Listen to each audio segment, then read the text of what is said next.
malgré toutes les conditions un petit peu défavorables économiquement, la clientèle française reste très fidèle, elle reste stable. Par contre, on a une belle progression de la clientèle étrangère. Nous recevons Patrick Provost, qui est le président de l'Observatoire des stations de montagne. Bonjour Patrick. Bonjour Laurent. À Mountain Planet, forcément, c'est l'occasion de faire le bilan de la saison. Alors qu'en est-il ? Eh bien, je pense qu'à nouveau, j'insiste là-dessus, on a fait une excellente saison, une belle saison. Elle a été très enneigée, un hiver très enneigé, ce qui a favorisé un petit peu l'activité principale.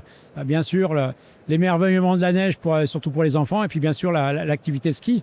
Alors c'est vrai que la saison a démarré un petit peu doucement pour quelques stations, mais globalement, du début jusqu'à la fin, on a fait la plupart des stations et dans la majorité des massifs, une très belle saison.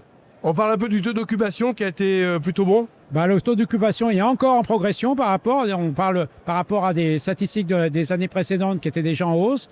Donc 2,5% de taux d'occupation en plus, 73% sur l'ensemble de la saison, c'est-à-dire plus 2 points.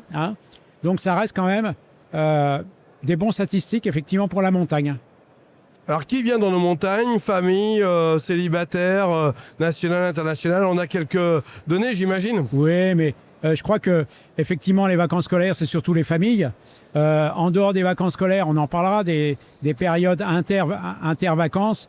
Il y a beaucoup de célibataires ou de jeunes couples avec des jeunes enfants. Mais surtout, ce que je veux souligner, c'est que malgré toutes les conditions un petit peu défavorables économiquement, la clientèle française reste très fidèle, elle reste stable. Par contre, on a une belle progression de la clientèle étrangère.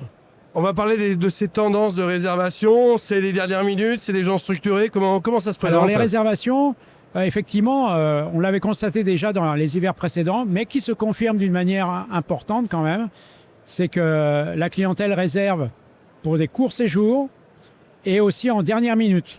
Donc, ce qui sous-entend, c'est que la clientèle veut de la souplesse, de la réactivité pour organiser le séjour, que ça se fasse facilement. Bien sûr, on reste sur des bases un peu classiques de réservation sur les vacances scolaires, mais en dehors, c'est deux tendances qui sont fortes, effectivement, que ce soit janvier, mars et avril.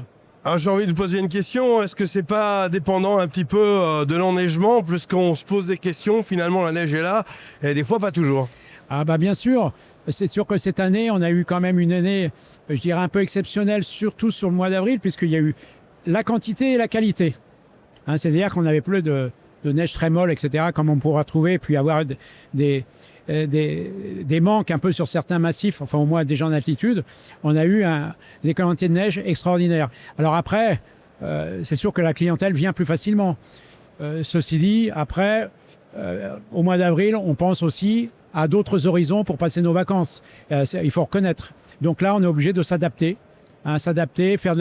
Les hébergeurs doivent adapter leurs prix de façon à tomber un peu les prix et viennent. Et c'est vrai que sur le mois de mars, on a eu une bonne surprise, comme quoi il y a eu 4-5% de fréquentation en plus. Quels sont les enjeux de demain quand on analyse tous ces chiffres ? Je crois que les enjeux de demain, c'est savoir que la montagne française, c'est un ensemble d'acteurs qui doivent monter ou créer des actions pour rester ensemble, avoir la force de frappe pour communiquer, et puis savoir être réactif, agile et à l'écoute de la clientèle. Et ça, c'est chaque année. Il faut se remettre en cause et s'adapter. Et par exemple, les prévisions qu'on nous avait données, tout le monde a été un petit peu surpris dans le bon sens, par exemple pour le mois de mars.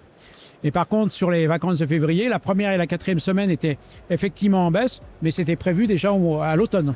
Donc il faut être à l'écoute des statistiques, parce qu'on arrive à avoir des statistiques qui sont quand même assez fiables, et en même temps l'évolution comportementale.